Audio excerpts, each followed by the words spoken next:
Welcome back to Real Talk with REsimpli, where we get real about real estate, business, and everything in between. I'm your host, Sinead Jordan. And I'm Don Carlson. Today on Real Talk with REsimpli, we got someone I have so much respect for, and I'm stoked to interview Mr. Adam Whitney. Adam is a retired U.S. Marine major, a leadership coach, and CEO of both seven-figure flipping and BlackJack Real Estate. After more than 20 years leading Marines in combat and command, he brought that same level of discipline, accountability, and execution into the business world. He's one of those rare guys that's lived it, led it, and now teaches it at the level most people have never even touched, man. So yeah, I'm so pumped for this one. Adam's that rare combo of Marine Corps discipline and let's go build something big, entrepreneur energy. He's helped a ton of operators go from stuck and scattered to actually running real businesses that work in any market. Today, we're going to get into the real stuff, leadership, deals, the hard pivots, all of it. So Adam, welcome to Real Talk with REsimpli. You guys are incredible. My goodness. I feel so blessed and honored to hear that intro. It's all, I'll send the check after this. Thanks for saying all the nice things about me. I appreciate it. Perfect. Venmo is in your text inbox. So, yeah, but I appreciate it. I appreciate you guys. I prefer Zelle. So, yeah. Cash App. No Cash App. Perfect. Well, Adam, man, you have done 1,000 deals. Adam, you have done well over 1,000 deals. You told me at one of your mentorship meetups, you have coached hundreds of people who have built massive businesses and produced incredible leaders too, which I think is even more important. Reflecting on your journey, though, what is an intangible skill that people need to have to be a successful entrepreneur? Yeah, the thing that has made me successful probably since the time I was 18 to current is it's a soft skill, and it's genuinely caring about the success of the others you have the opportunity to lead. And by putting others before myself and not worrying about who gets credit, not worrying about, what's going to happen with me. Every time I put others before me and made sure that the people around me were successful, I seem to do pretty well. And that's worked for me throughout my career. So I think, genuinely caring about the people you lead. And I say that because it's really important, especially easy in the military, less easy in entrepreneurship, where you see the leaders oftentimes who are high drive, a little bit narcissistic, very self-centered people. And that's not a negative connotation. That's because that's why they are who they are. And it's a challenge for some people. So I think when you can do that, it's even more powerful. Yeah, no, that's amazing. Like it doesn't matter like if you have like tons of startup capital, best secret niche list, like it comes down to that soft and tangible skills. Again, it's the golden rule: do to others as you would do to yourself, or even better. So I think that's great, and not something that is not talked about a lot too. And that's why another reason why I'm super stoked to have you on too. Just a bunch of different, avenues of going about leadership and business in general. So. Yeah, absolutely. I think you really hit the nail on the head, Adam, because, people wouldn't be entrepreneurs if they didn't have a little bit of selfishness in them, and to be able to actually lead others and put aside that selfishness is not always the easiest thing to do. But I want you to take us back, like all the way back to the beginning. So you said before that you had a pretty tough childhood environment. How did that shape the way that you viewed discipline and opportunity at a young age?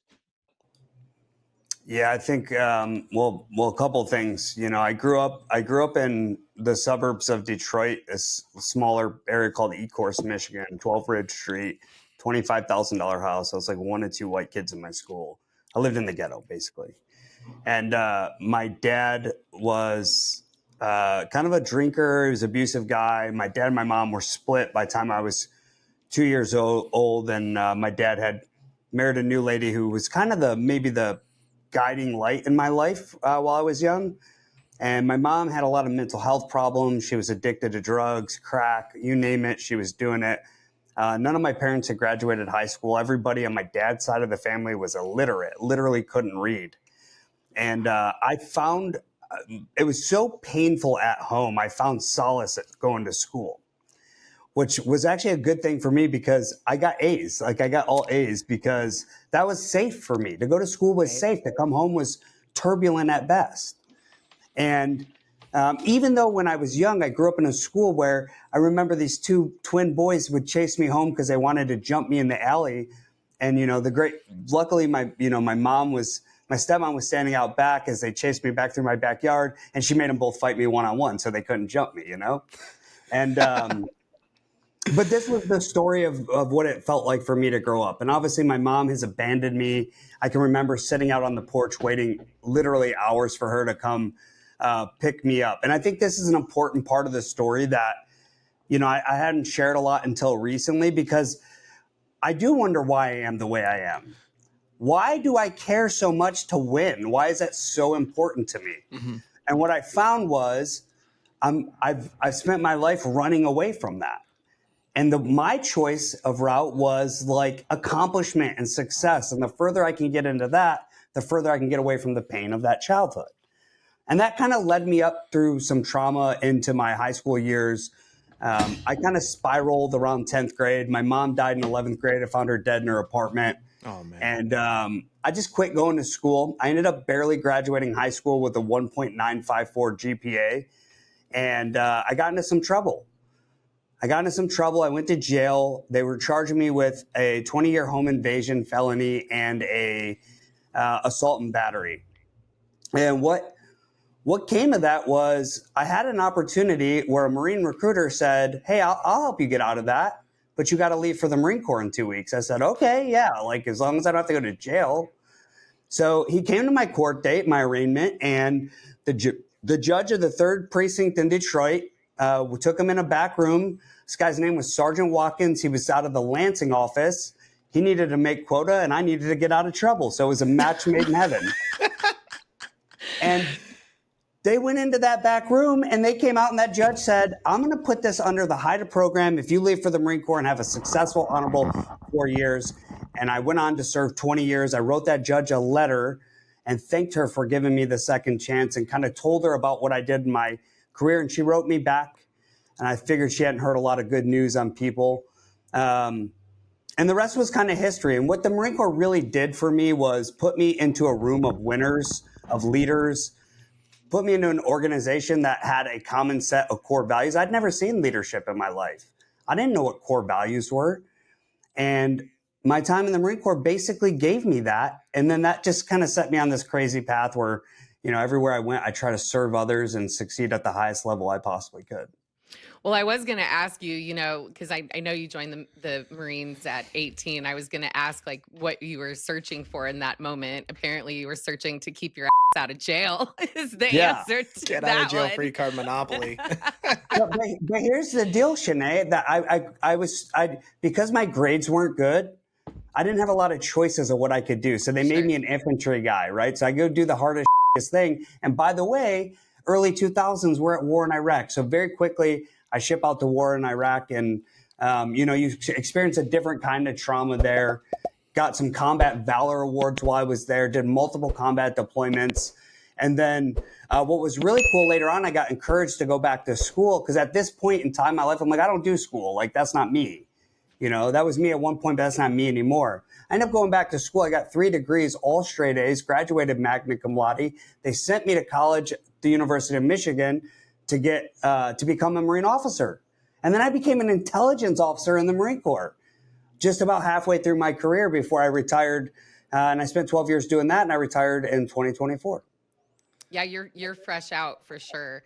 How would you say like the structure and the intensity of the world that is the U.S. military? How did that like shape who you are? Or I guess really reshape you because you were in a ton of trouble before you went. So how did all of that pivot for you? Hit me with the end of that question again. Yeah. So about the structure and the intensity of the world that like is the U.S. military, like how did that help reshape you from a kid that was, in a lot of trouble to eventually an officer and a gentleman? Yeah. in the Yeah, military. well, I don't know if gentleman's true. They did make me an officer. Everybody makes mistakes, so that's okay. But I'll tell you what it did for me. First and foremost, it inculcated me into a culture of winning, a culture of values first, where it wasn't like, how can I pass, or like, how am I doing good? It was like, can I be the best at all times?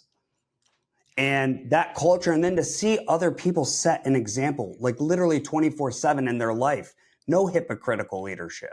People were willing to do what they were asking you to do, really just showed me the way of how I should lead and take care of people. That was like part one. Part two is they instill a level of discipline and urgency in you that is kind of unknown to most people. Yeah. So, you're talking about, and we talk about discipline, we're talking about the ability to do something that you absolutely do not want to do, but you just continually do it anyways. Right. And Yep. that's the story of my Marine Corps career, which then that becomes your habitual nature, right? I do it for 20 years and now I'm just like, oh, we got to do something that sucks. Okay, let's go. Yeah. Got to talk to a seller, got to make an offer that you're not going to get. Like, that stuff is so insignificant when, especially like being in life and death, stressful situations. I think, going off reservation here a little bit, but in my own life and investing career, I've seen myself like being able to handle stressful situations more and more as the longer I'm in it. So maybe like what are, give some hope for people who are like freaking out in the beginning to like, and I'm trying to, again, I'm off the cuff on this, but what would be a good way for people to what would be get past like the fear of failure? Is that where you're going with that, Don? What like would be the hard shit, right? Like, yeah, what you would be a start good investing. Let me give you like I know right where you're going with this, Don. So you start in investing and you're on this journey and you get all excited because you see Don and Don's crushing it. And you're like, oh my gosh, I want to be Don. I'm in. I sign up for the thing. I start doing it. And then reality hits me in my face. And I start to question whether or not there's something wrong with me personally. Well, why does it look so easy for Don? But for me to do these deals, it feels like it's so hard. What's wrong with me? And I think what most people don't see is that everybody that they see that it looks easy for has went through the same exact area that they're at. But the difference is they didn't quit right there. They continued to go through and show up every day and execute every day for long enough until it was literally unreasonable for them to not start winning in real estate. Yeah, absolutely. That's perfect. Yeah. Yeah. You mentioned that the Marine Corps, is such a culture of winning. My son's getting ready to test for his black belt in Taekwondo at actually his comprehensive exam is next Friday. And it's interesting because there's a couple areas in life that I think builds that culture of winning. Obviously, the military. We've talked to Stratton Brown about, sports and doing sports at a high level, and it kind of provides the same thing. And, I think about my son doing martial arts, and his headmaster, told him, like, I have no doubt that you're going to pass your black belt test, but at what level are you going to pass your black belt test? It's not just about like skating by. It's about doing the absolute best that you can. And I think for anybody listening to this, how that translates over into like what you just said, Adam, about, just getting up and doing the hard things every day and not quitting in that moment. That's what's really gonna build that winning mentality and that winning culture. If you look back on your transition from being a disciplined Marine to being an entrepreneur, what do you think was like the hardest rewiring you had to do in your own head to be the leader you are today? Because the military is very command-driven leadership, whereas it's not really command-driven leadership in business. It's quite different. So what did you have to change in your thought process? That's a phenomenal question, and good on you, Shanae, for recognizing that there is a big difference, because I commanded my last command of a company had 205 Marines. 205 Marines who were assigned to me, and I was assigned to them. Neither of us had a choice. And our job is to take that unit, make it as cohesive as possible, and give it the ability to execute on its mission at the highest level we possibly can. We do that through training, through education, through culture. And the difference is I can't fire anybody. Yeah. Kind of I can, but not really. Those are the people I get. And what that does is that puts you in a position where you are going to pour into those people so deeply, no matter what. Your worst person, your best person. Whereas in business, it's a little bit different, especially when you're in a small business, you're under $10 million in revenue a year, which most real estate businesses are. You need to hire slow, bring the best people on possible, and fire fast if you have bad people. Like that's a totally different thing. That's a dichotomy for me, because my whole purpose in life was to get the best out of every single person, no matter what. And the truth is, there's some component of that that's relevant in business, but the reality is we're very hiring and process driven, and we've got to find the right person. I can actually go out and find somebody who's really good at it and has a skill set to do something, and pay them an appropriate amount of money to do that job. Or I can't do that in the military. I just kind of get what I get. Right. Yeah. Like you said, you can't fire them, and you're in a life and death situation too. So you have to like pour into even your worst person. But in the business world, that's just like flushing money down the toilet. If you're just continually pouring into somebody and I've done lots of that, Shanae. I've flushed lots of that cash down the toilet.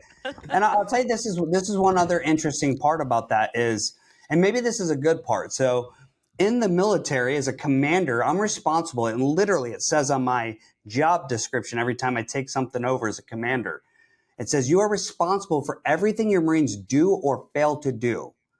It doesn't say from 9 to 5. It doesn't say from Monday to Friday, period. So as a commander, I could have a Marine go out on a Saturday, get a DUI, crash their car, and kill somebody and have a manslaughter charge, and I would get fired. I would be fired as a commander for my inability to lead effectively. Now in business, like nobody's calling you on Saturday, Shanae, making sure you're doing the right things. Right. Yeah. Nobody's checking in on you in those Vegas trips to make sure you're on the straight and narrow down there. It's a little bit different. But what that does though, is it's wired in me this like just genuine care for people in and outside of work. So I'm genuinely curious around what my folks are doing. I'm genuinely curious about how I can serve them in and outside of work. You know, are we setting them up to actually hit the goals that they have? Not just in the company, align with the company's goals and core values, but in their lives. Sure. Yeah. I think that's been a real big cultural shift in the business world as of late. Is I think leaders are figuring out that genuinely caring, because Sherrod genuinely cares about all of us. I mean, that's something that I can say, and 100%. And I've seen stories, you know, like Dawn, you have too, like from our CS team and stuff, about how like Sherrod's like genuinely like changing the lives, like the personal lives of some of the people that work for him. And I'm not an exception to that. My life has been infinitely better since being with this company. But I think that a lot of leaders are figuring out that that's the best way to retain people in business, and also to make more money in business, is to actually genuinely care about the people that work for you. I mean, company culture, I feel in the last like 10 to 20 years has changed. become so much more research and stuff has come out on that too. And just like people don't want to work for major institutions that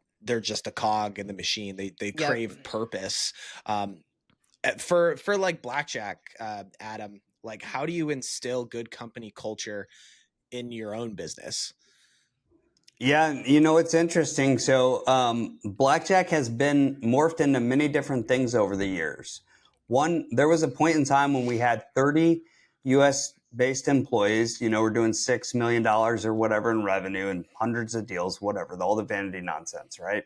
And we were spread out between 3 or 4 markets, and we had everybody was in person. And then we shifted to virtual. And our team has morphed over the years. And currently the structure of my team is like me and Lindsay stateside. And we have, I think, 10 or 11 virtual assistants between Egypt and the Philippines. And that's it. Okay. Crazy.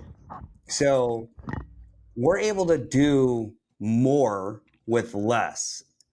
Not just more deals or more revenue, but more profit, which I think is an underserved part of what we talk about in our industry. But the culture is we are legit. Like my acquisitions rep is in Egypt. He makes 10% commission, just like a normal, what you would generally see across the country for an acquisitions rep. And he's made well over 6 figures this year. He's in Egypt. That's life-changing for him. Yeah. That's insane. Yeah. He bought his first investment property. I'm super proud of him. He is an incredibly smart guy, and he just works his tail off. And look, we don't tell him to work every single day, but he works every day. And he's relentless, and he just matches. We hire for values, he's got a lot of great characteristics that make him a great fit for our culture. And then we've got this incredible team of lead gen, and back-end admin and all that stuff, and even an operations manager and Diane, all in the Philippines. And they're just like, they're absolute savages. They're relentless. They work hard. They care about the company. They care about each other.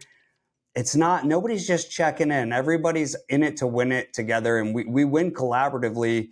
And it starts at the top. Honestly, not even me. I would say Lindsay. You can see up here, this is BlackJack behind me if you're watching this like on YouTube or something. Mm-hmm. And these are the standards. These aren't just we have core values, but these are also our standards. We're results driven. We stay positive. We're grateful. We show up ready to execute every day. We're adaptable. We don't make excuses, and we do the right thing. Like those are standards. That's not even our core values. We have core values too. This is the standard. When you show up every day, you must live and breathe this. And if you don't meet the standard, you don't stay on the team. Yeah. That's amazing. Sherrod and I were talking recently about like the difference between like standards and core values, because I was at CG, a few weeks ago, and for some reason, a lot of conversations were about core values at that meeting. And I got to thinking, like, have I ever really sat down and like identified like my own personal core values? And I'm not sure I really have. But I did walk away like saying that I know one of them is having integrity. And Sherrod was like, well, to me, that's a standard. And like, I don't necessarily disagree that having integrity shouldn't necessarily be a core value. But in my mind, I'm like, there's so many people out there that don't have any integrity. So to me, like it does qualify as a core value. I mean, it should just be a standard, but for a lot of people, it's not. Here's a cool hack. Here's a cool hack too on core values, because we'll go through all this business planning, EOS, E-Myth, you name it, this method, that method, and we do all these core values exercise with our team, which by the way are all super valuable. But if you want to take it to its essence, like if you're a small business, like 30 employees or less, like the leader of the business, the company's core values are that person's core values. Yeah. You know what I mean? Like that's kind of what it just is. And so how do you know what your core values are? So Shanae, I would challenge you to think about somebody you admire, or maybe 1 or 2 people in your life that you admire. Like you're like, oh my gosh, I admire this person so much for what reasons? Like what? Then write down what you specifically admire about them. And that's a mirror, because those are the values that you reflect. Those are the values that are important to you. That's how you can figure out what your true core values are. That's a good hack. I like that. No, that's great. I think that's even more effective than like a vision board and, and stuff like that. Like that's agreed. I love that you have it behind you, and so it's always visible too. But that's great. I love that. I'll be doing that too. But yeah, kind of transition. We'll be sitting down, writing out everything that we admire about Adam Whitney, and then we'll oh my gosh, you got to be misguided. I'll take bits and pieces then. Yeah, just take the good parts. No, amazing. Kind of transitioning into like processes, systems, and like scaling the actual business stuff that people want to know. I mean, some of the best advice I heard was start with the end in mind. So that way you have a clear vision on where you're wanting to go, because that definitely affects like the process in between. What's the difference between doing real estate deals and building a real estate business that runs without you? Yeah, I think that's the difference is the ability to not be the executor and the ability to be the person who can build something that they can bring other people into. And I don't want to. I didn't want to say it like so specific, like, oh, you must have core processes, because you will need that. You got to have a tech stack that matches your core processes and enables what you do. And honestly, if you're like new and you don't have a whole bunch of people on your team yet, like you're the one going through, it's like a conveyor belt. This industry is a conveyor belt. This business is a conveyor belt. On the front end, we generate leads, and on the back end, we sell some type of asset, and ideally we bring capital into our business. So we spend money on the front end, moves across the conveyor belt, sales, conversion through transactions, operations, and then into cash into the business. So it's not really that complicated, and there is no secret. Like there's not one single business out there doing something that's so wildly different. Everybody's hanging the same core processes on their business with nuanced checklists and ways that they do that core process. Because the reality is we all got the same access to the same information, to the same lead. We can all literally get the same leads. Nobody has anything different than anybody else can get. That's just the honest to God truth. Mm-hmm. So then we get the leads, and your ability to execute on conversion and sales inside of your business is going to probably be the first thing in your business that makes the biggest difference. So it's usually, if you're a good salesperson, it's probably gonna be one of the last things you should be giving up, because that's the thing that actually makes you money. Now, if you're not a good salesperson, that's probably the first person you're going to want to bring in to get those conversions up. And I have a good friend, his name's Mike Simmons. He'd go on an appointment, he closed 1 out of 5 as he was building his business to $1 million. Then he brings in his business partner, a guy named Mike Cowper, who came from a sales background, and Mike would knock down 3 out of every 5 he went into. And he's like, oh my gosh, this guy's way better than me. So obviously I'm not going to be on the front end doing it. So the difference is, get in there, learn your business. Don't be in a rush to hire it all out. Become an expert. Develop skills first. We're all in a rush to just give it away and put a bunch of people into it. You don't have to be. Like, build your skill, understand the industry, understand how you want to do business. And then as you do that, it's simple. You just document what you're doing, your core processes, you leverage the appropriate technology, and then you start bringing people in one by one to hand pieces off. Don't be in a rush. Get somebody in. Make sure they're good. You hire to your core values. You train them deeply. Make sure they understand what they're doing. You do it, then they do it. And then you let them run. Okay, they're running well. Let's move to the next piece. Like, we all think we're going to build this business in 12 months. And sit on the beach sipping pina coladas like right after too. Totally. No, this is a 5 to 10 year play. This game is a 5 to 10 year play minimum, honestly. Like, you don't even get good for 5 years. Like, it takes you 5 years just to get decent at it. I think 10 years plus, you're a real pro. Yeah. I love that you brought that up, because so many people, I think, come into real estate, whether it's wholesaling, flipping, buy and holds. They're like, I want to replace my income, like you said, in 12 months. I want to quit my job, flip my boss the bird, and then I'm on the beach sipping pina coladas or something. It's like, this business takes work. Just like any skill that, especially in a commodity, I would say this is a commodity based business, where, like, similar to mortgages, like that was my background before. Like, and when I was a mortgage broker out of college, and I was like, we all sell the same thing. Like, why would someone go with me? And having to ask that question, like, that was a good reflection, because there's hundreds and hundreds of people who will buy your house cash, or like they have that offer. It's like, what are the small things that, I would pose this question to you. What are some small things that can help you stand apart, like, from other wholesalers, commodity based business type people? Yeah, I think, especially when you're going direct to seller, as you're building your business, is being authentic to who you are. So, for example, right? I'm a military guy. So I'm going to be authentically me. I'm a military guy. It comes out in our marketing. It's all over our website. It matches my values and it attracts the appropriate people to do business with me, whether that's in 7-figure flipping and you want to be in our mastermind, or it's in BlackJack and I'm working with sellers. And people will call me all the time, call our card and talk to my team all the time and say, yeah, I called because I saw that Adam was a military guy.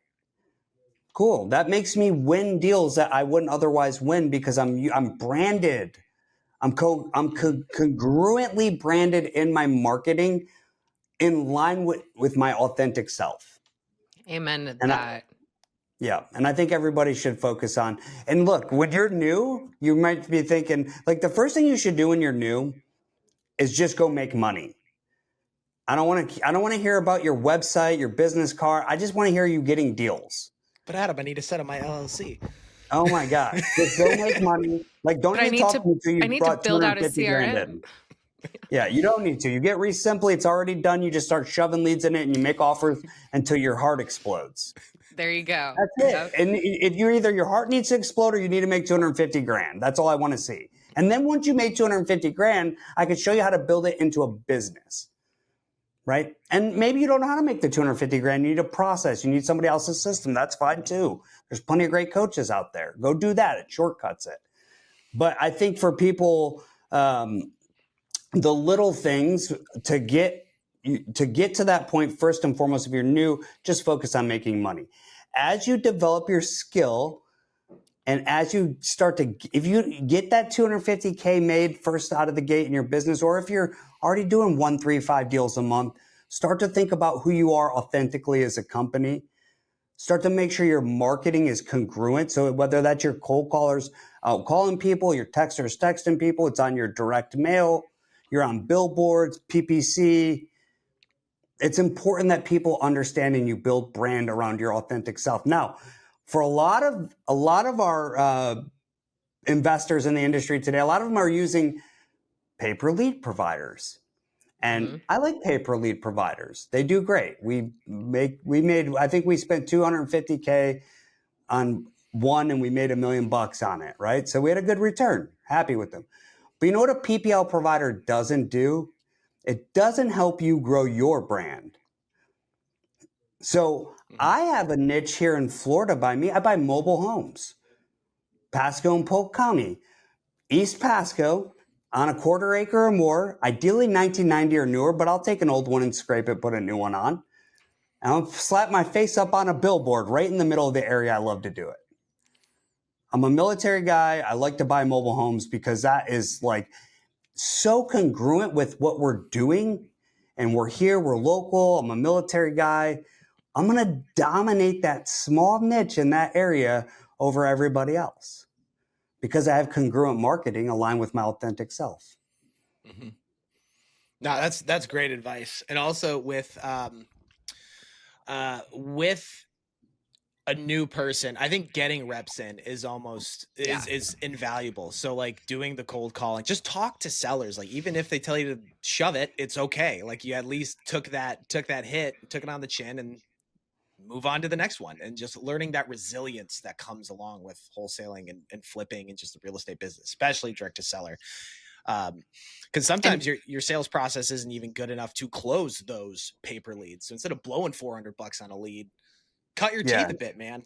Level up your skill. Talk, just like, it's like the rule of 100, right? Like do something 100 times before you start to try to get weird. Okay. Like get 100 reps in before you try to get weird. Don't even come talk to me until you have 100 reps.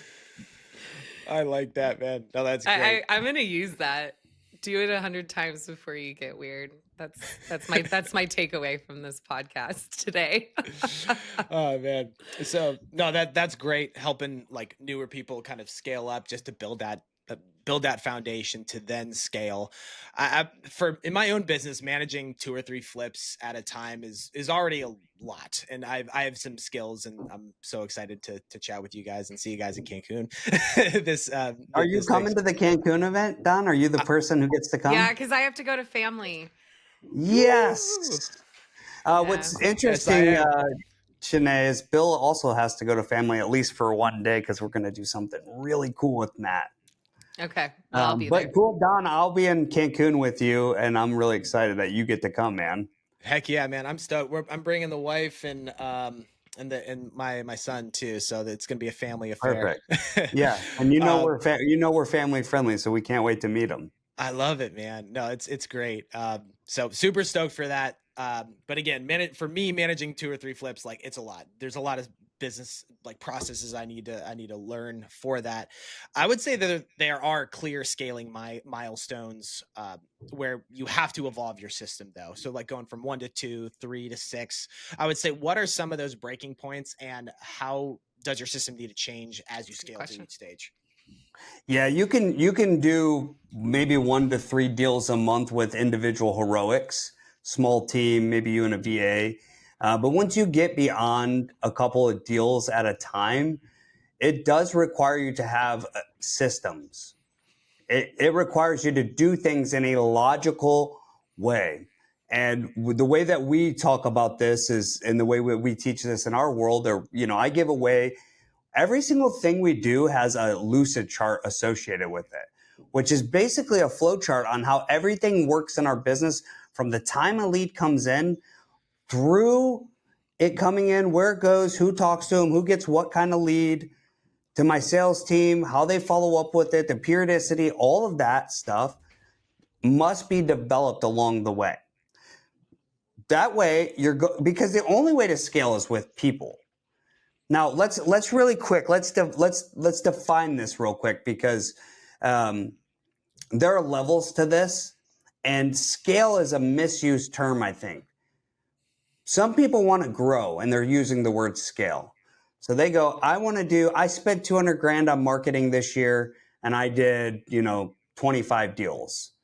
So next year I'm going to spend 400 grand and I'm going to do 50 deals.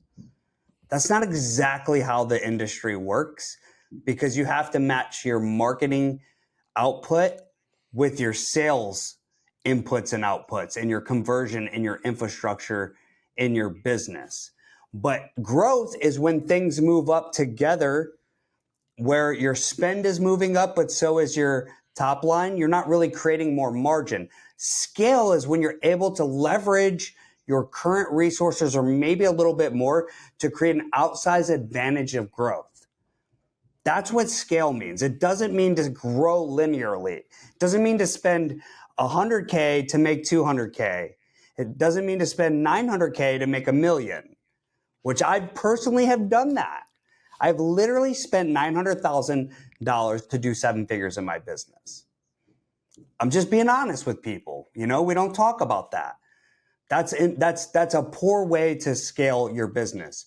You need to think about where you gain the most leverage in this industry. And honestly, it's in the most simple places. It's in efficient front-end marketing.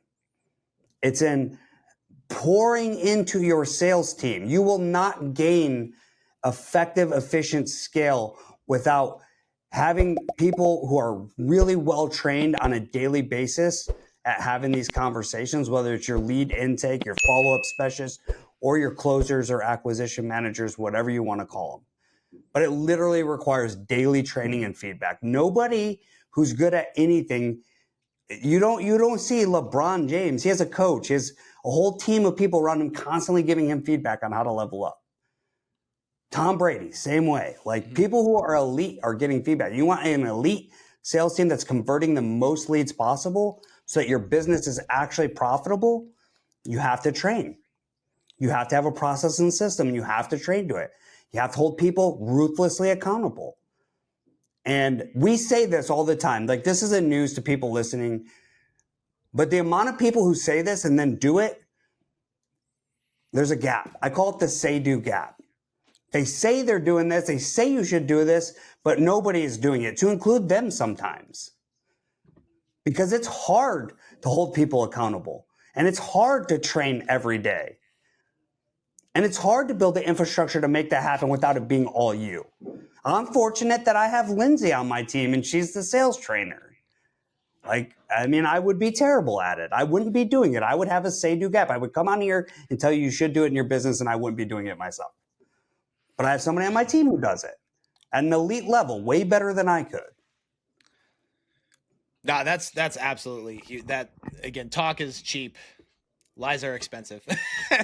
Right.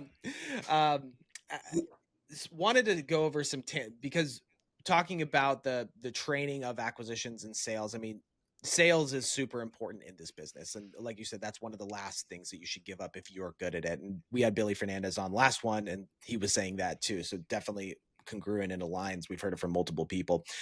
What are some specific tactics that you include in you don't have to give the whole handbook, but some specific tactics and training, that best practices that we should implement with our own salespeople? Yeah, I think we do sales a little differently in our community. We've got more of an NEPQ type style, not exactly, but type style. So when over the years ago, before they had the REI Sales Academy, it was John Martinez before Jerry Green bought it. And we were like one of the first businesses to get that training. And in fact, we bought the elite level training, and John had just hired Greg Hellback to be like his advanced trainer and go in and train teams, because Greg had kind of mastered the process. He didn't know shit about training teams, but they let him do it anyways. And we paid him to come do it in BlackJack in 2018. And those talk tracks were phenomenal at that time. That strategy was phenomenal at that time. And it all came from like Sandler, and, it's all kind of comes from the same sales tree and the approach. And then there's this other approach that approach got tired. For a long time, sellers started, 2021, 22, sellers are starting to answer our questions before we ever ask them. So we're like, this is crazy, man. So we bring in a new sales strategy. We go get outside sales training from outside of the real estate industry. We bring it in, and Lindsay, who has a ton of sales experience and training throughout her life, and then obviously in real estate, builds this entirely new process for us that we call the intuitive sales process. Very NEPQ-like. But here's what we do. We do a couple things. The three most important things that we do in sales is, number one, be ruthlessly curious. Genuinely curious. And not just be curious, but sound curious. Because when you sound curious, or maybe even confused, you disarm people. It's that tonality shift. Yeah. That kind of throws them. It's the little things, but no, it's the little things. And then that's part two. Part two is your tonality. And the part three is your pace. So if I'm talking to you like this, Don, it's very much not that triggering to you. And I'm kind of confused. So you might feel compelled to lean in like you just did, and maybe even help me. No, exactly. You're drawing me in, just like good suspense in like a script or a movie, like those pacing, the tonality, how you say things versus what you say makes a huge difference. Oh yeah. And here's another thing. I'll give another hack for people who are talking to sellers. And it's hard, right? It's hard to talk to sellers and get them to open up. But one of the things we like to do is do something we call consequence questions. Or also, we also like to ask, what have you tried already? I understand this is your problem. What have you tried already to fix that? And tell me more why that didn't work, right? So we're having them talk themselves. They're selling themselves, basically. And then the consequence questions are really powerful too, where we say, well, I understand you want to get the most money for this property, but what happens if you put it on the market and you can't get that money? And your foreclosures in 14 days. And then you make them work through that mentally over and over and over and over and over and over again, until they realize either you're their best option or they're definitely not going to do business with you. Yeah. It's about building rapport and trust, honestly, at the end of the day. I mean, in today's business world, I don't care what industry you're in, But especially something like real estate, where, I mean, this has been said a million times over that, somebody selling their home is probably the largest transaction they're going to do in their lifetime.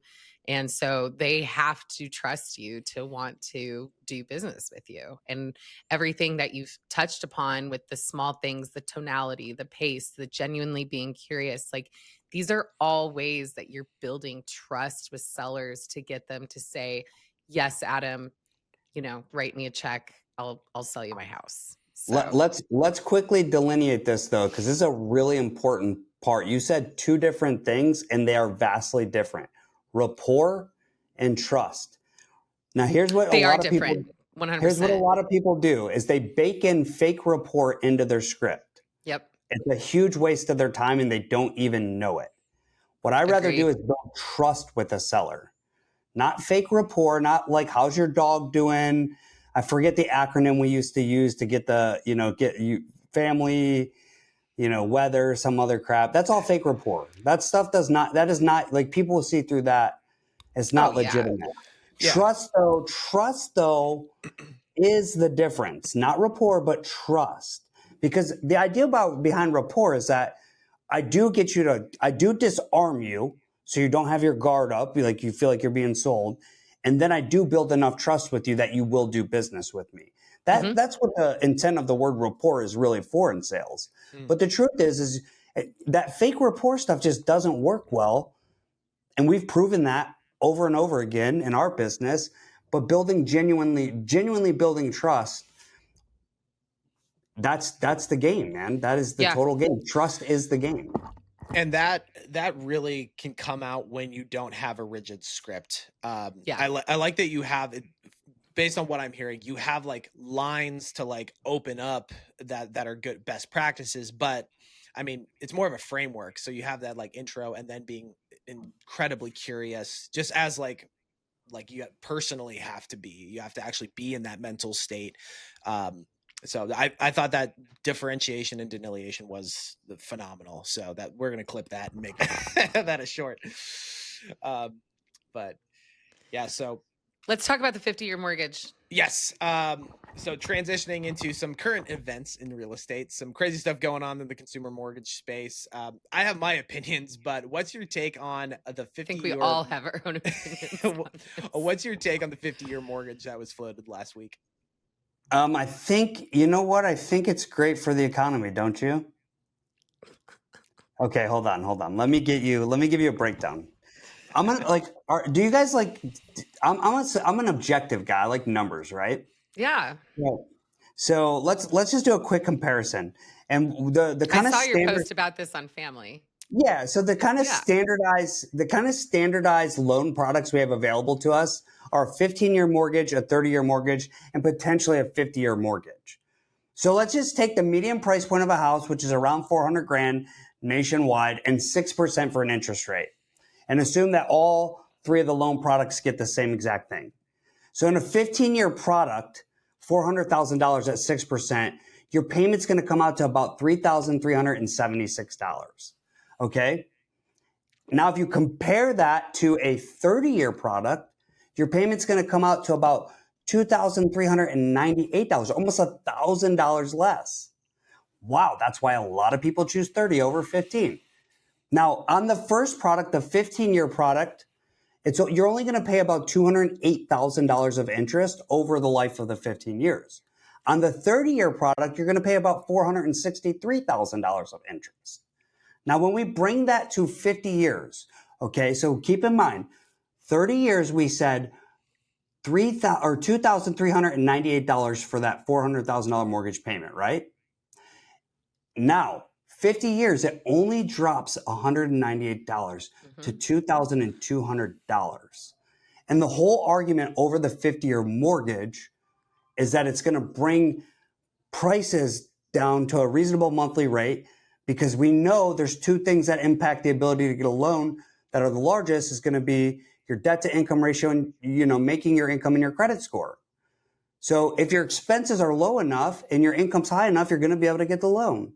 But because housing prices have went up so much, those monthly payments are so high, people can't meet the DTI requirements. Yep. Now, is this good or bad?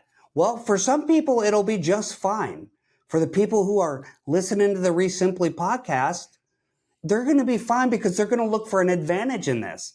They could take that $200. You might get somebody 22 years old on the platform who's like, I'm in the game. I love real estate. I'm actually going to buy my first house. I'm going to use the 50-year product. I'm going to rent the other 3 rooms out. It's going to cover my entire cost. I'm going to take that money and I'm going to invest it into some rentals. Like a person like that is going to take advantage of this product.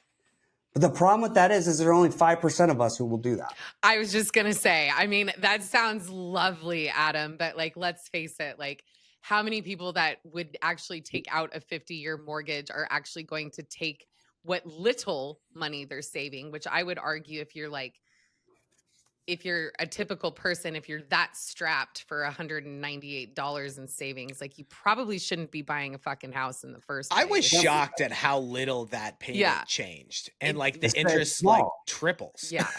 Yeah.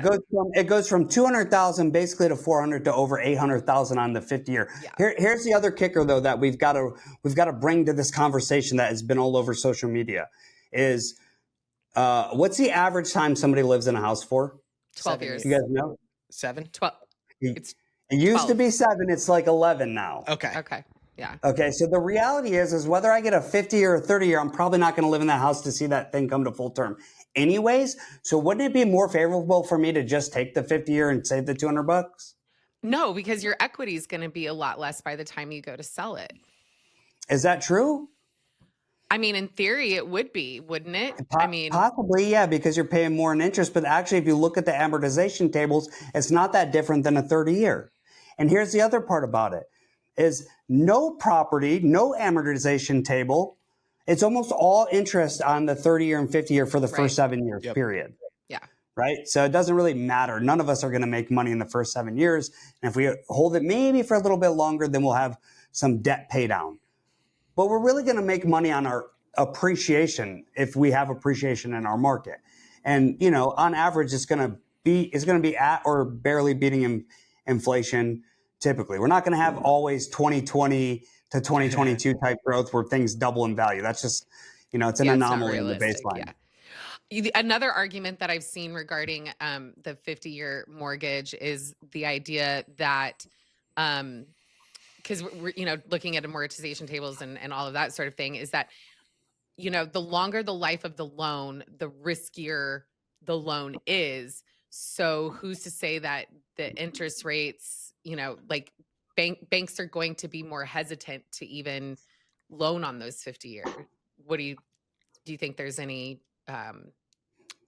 rubber meeting the road for that? Yeah, for that argument? Yeah, I don't think there's a whole. So if you just look at the amortization tables, like whether I'm paying, how much interest is the bank making in that first 7 years? That's what they're counting on, and that's what they're trading that loan on the back end for. Mm-hmm. And then when somebody sells it and a new loan goes on it, it's a moot point anyways, right? And we know that the loans are only being held for an average of 11 years.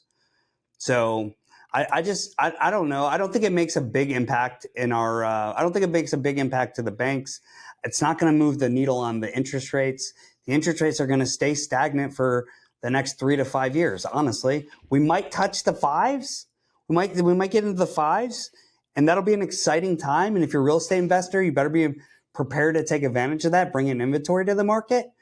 But other than that, we're not. That's about as exciting as it's going to be for the next probably 3 to 5 years.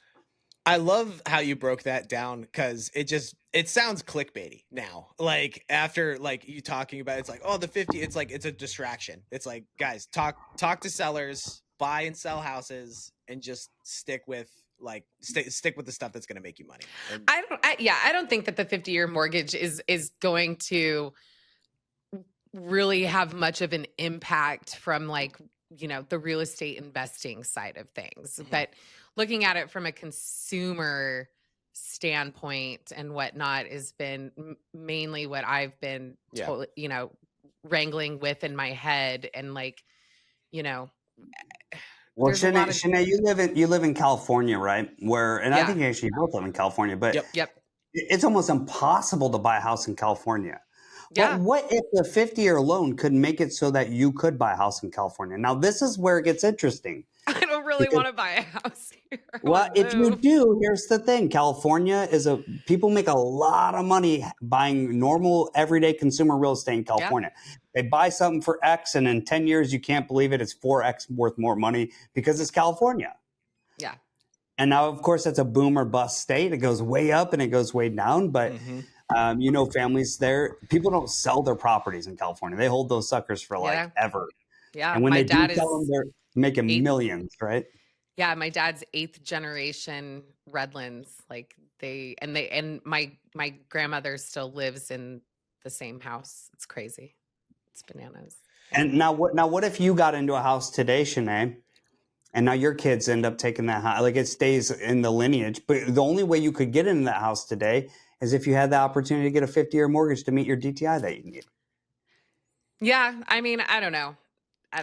I mean, that's interesting though, because that's an interesting take. all the Yeah. percentages and everything gets amplified when you look at bigger markets, like bigger price markets like California, New York, high parts of Dallas and Texas and stuff. So that would kill generational wealth for a lot of people if they go with that. Now, I would say the caveat for the 50-year, if it helps you get into the property, when I sold 15-year versus 30-year and someone didn't qualify for a 15, it's like, well, the rate difference is like half a point, right? Or maybe it's big as a full point. But just because you have that monthly payment of a 30-year doesn't mean you can't add additional principal to it. And that will actually buy down or pay down your principal even faster if you still have the financial. You might not qualify, but you have the financial means to pay that down. That's going to be such an important thing. That's a good point. And keep in mind, guys, I did a 400K property, 6% across all 3 loan products. And Don, as you mentioned, like the 15-year is going to be a little more expensive, so the bank can make sure they get their interest. You get that 30-year, you could bring that down, and the 50-year is going to bring it down a little bit more. So we compared apples to apples really on that. And the truth is that the interest rates will be different for all 3 of those products. Yeah. Probably more favorable for a 50-year product. No, absolutely. No, this has been a great take about that. And we appreciate you sharing. Yeah. I always love talking about real estate clickbait headlines. There's another one. We won't get into it right now, but that I've been seeing. But what I really what's the next one? What's the next one? I want to hear it. Well, I won't go into it, but I want to hear it. I just saw it, I think yesterday, about the mortgage. What is it? The where you can transfer. What they call it? Is basically like where you can take Trump proposed something where you can take like your current interest and all of that like to your new house. And I guess like mortgage brokers are having a fit about this because it's like they can't basically like rewrite mortgages. I haven't looked super into it, so we won't get into it. That's an interesting proposal, so I won't get into that. I haven't gone too deep into that, but really, Adam, you've told me this story before, but for all the people that are listening, can you please share the headless cat and Peyton Manning shrine story, please? Okay. I wish Lindsay was here in the office with me today because she was on the ground for this, and so we get a PPL lead in. And the lady says, she calls in, she doesn't say anything other than, "Hey, have you read my book?" We're like, "Your book? What the heck's this lady talk about?" It's just a crazy, we're like, crazy seller. And so she goes on, she's like, "Yeah, I'm famous. Like I sued Peyton Manning. My name's Dr. Jamie Nowbright," like all this. She's like telling this whole story about herself. By the way, she's a brilliant lady. She wrote books. She was totally legit. And her life just kind of took a spin in this. She became this infamous person because there's this whole scandal in '97. Peyton Manning had like mooned somebody at practice. It was a whole thing, right? So she sues. They pay her some cash, the school, and then they go on. And then Peyton Manning later writes about her vaguely in a book. And I think that they had some squabbles again. And then she wrote a book. And, she hit some hard times. And I don't want to make fun of, her life because it is tough to see stuff like this. And I was grateful to get to serve her, but her life's kind of in shambles at this point. She's looking for somebody who can make a move quick on her house. Of course, we're like working through kind of the noise she's given us about who she is and TMZ and ESPN Insider Edition. Like, this lady's crazy. Is she going to sue us? Are we going to be in trouble? But we decided to move forward. So Lindsay goes out there, and there's like, she had just got out of jail like a couple days before. These two mangy dogs are there. I don't know who was even taking care of them while she was gone. And then there's like a dead cat in the freezer with the head cut off. And there's a whole room that's just like a shrine of Peyton Manning, and all these photos of like her and other athletes in her house and all this crazy stuff. And it was wild. And this lady was like not having it. And we had to relentlessly work with her for 4 months. And at one point, she left and was going to go have Open Door buy her property. Of course, we'd filed the notice of interest, and she messed around for months and months and months. She was calling us, talking. She found my personal cell phone number and called me and said, "Hey, this is Dr. Jamie Nowbright. Did you buy my book yet?" Which, by the way, I did buy her book. Because she asked me a whole bunch of times. And Yes, I wanted to be honest when I said, yes, I bought your book.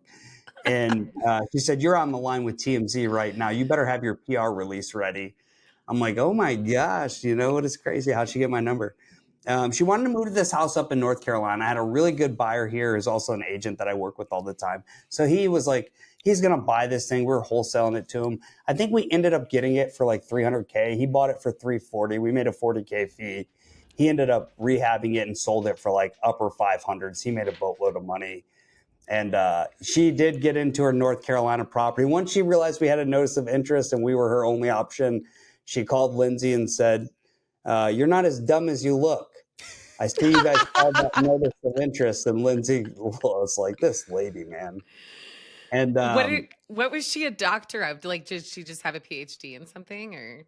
yeah, probably like kinesiology or something. She was working in the sports department. I'm not Okay. exactly sure. Not like a doctor. Not like a doctor. Like I mean, a you guys doctor. could Google her name, Dr. Jamie Nowbright. I recommend you do. Buy her book too. She'll know. She'll know. She'll That's give you a amazing. call. What about the headless cat? Yeah, it was in the freezer, man. I don't know. Like, I'm not sure how that happened. But somebody deemed the freezer was a good spot for that cat to go. Maybe it's like, hey, this cat's dead, so we're gonna preserve it until she gets back from jail. We don't know. Like, it was a mystery. You never got the backstory on like why the head was cut off or why it was in the freezer? No, I mean, you got to imagine Lindsay's out on this appointment and she's like trying to get in and out of there as fast as possible. Well, I would be too as soon as I saw that in the freezer. I mean, for sure. Yeah. I didn't want to she be could- next. Yeah, exactly. It was just like a super odd the whole experience was odd. What was funny about this is we're in the process. So we're under contract to buy this house, and it ends up taking us like 4 months to get this thing over the finish line. And I see that she was going to websites and signing up for PPL stuff, to sell her house. So she's talking to all kinds of investors. I already got it under contract, NOI. And I see this guy local to us who does he's like from the Real Advisors community, a guy named Steven Morales, does a lot of sales stuff on like YouTube and stuff. Maybe you guys seen him. But he posts his call with her on his Facebook page or on his Instagram. And you can hear her talking, and he's like mocking. He's like, "This lady's nuts. Like, this isn't legit." But it was kind of funny because she was saying the same crazy stuff to him that she was to us. As soon as I closed it, I messaged him. I'm like, "Dude, I closed that deal and I made 40 grand on it, and you just threw that lead away." Don't prejudge your leads. Never. Never. Oh man, Adam, I wanted to give your 7-figure flipping community a shout out too. I saw a post you did the other day. On average, in your mastermind, you guys do 47 flips a year, on average with 7-figure altitude. That's 3,760 per year. The median house price is 415,000. That's 1.56 billion in annual transactions, which is killer, man. What is the secret sauce? Why should someone join 7-figure flipping? Yeah, I mean, you're just talking about I call us quiet professionals, humble operators. We've got the best house flippers, specifically house flippers across the country in our community. And they're very good at what they do. We've got everybody from, I got a guy, his name's Joseph. He's in Pinehurst, North Carolina. He does 15 custom a year, and he makes a boatload of money doing it. And then I got guys that are doing 200-300 a year in the community. But on average, people are doing about 50 a year, which doesn't sound like a lot, but people are doing multiple 7 figures in the community. And we've been doing this for 10 years. And I think There are plenty of really successful people who have led our community that came way before me, like Andy McFarland, Mike Simmons, obviously Bill, and just like all the really amazing investors who have cultivated a culture of executors built on like sound business practice, ethical operations, and just really, really tight operating procedures. Like everybody's just such a really, really good operator in the community. So I don't really take any credit for it, man. It's the people we attract. And I'm grateful to be around these people every day, man. They push me to grow in my business. And like you guys know, I'm on the platform. I use REsimpli. You see my stats, you see my data. We're still doing deals. We do over $1 million a year every year, still to this day. So love it, man. Love the community. 7-figure flipping. If you're flipping houses, it is the premier community for house flippers, specifically house flippers. That's kind of our focus. Of course, some people flip paper and stuff, but we're flipping community. Mm-hmm. Yeah. I love it. If you want to do wholesaling, you go over to RJ Bates. Humble and definitive in what they are good at. I love that. That's super, super important. Adam, this was great, man. Tons of tangible advice to take back into my own war room, if you will. And I'm super stoked to scale up my flipping business as well. Ready to jump through a wall, man. Let's freaking go. Yeah, Adam, you seriously are one of my absolute favorite people on this planet. Can you tell the people that are listening where they can connect with you? Yeah, probably the best place is Instagram. I'm really trying to do a better job of growing on there. It's official Adam Whitney. Yeah. Thank you. Yeah, I try to put out valuable stuff. So Instagram's the absolute best way to connect with me. I love, send me a message. If I can help you in any way, I will 100% help you. If you ask me for something, I will give it to you for sure. And I'm grateful to be here. I'm grateful for the REsimpli family. Like it's more than a platform to me. These are relationships that we have with your team. And of course, like REsimpli is the best out of the box CRM in the industry. And I mean, you can see me talking about it anywhere, not just on this podcast, but I believe it to my core. And I'm grateful that I have you guys. I'm grateful that Sherrod has poured so much into this thing and that we get to be the benefactor of that. No, I love it, man. Absolutely. No, thank you. Thank you for those kind words. And again, as always, guys, thanks for tuning in to Real Talk with REsimpli. If you enjoyed this episode, share the show with someone who needs this. And don't forget to hit that subscribe button for YouTube and wherever else you're listening to this. Thank you, guys. Until next time, guys, keep it real. See ya.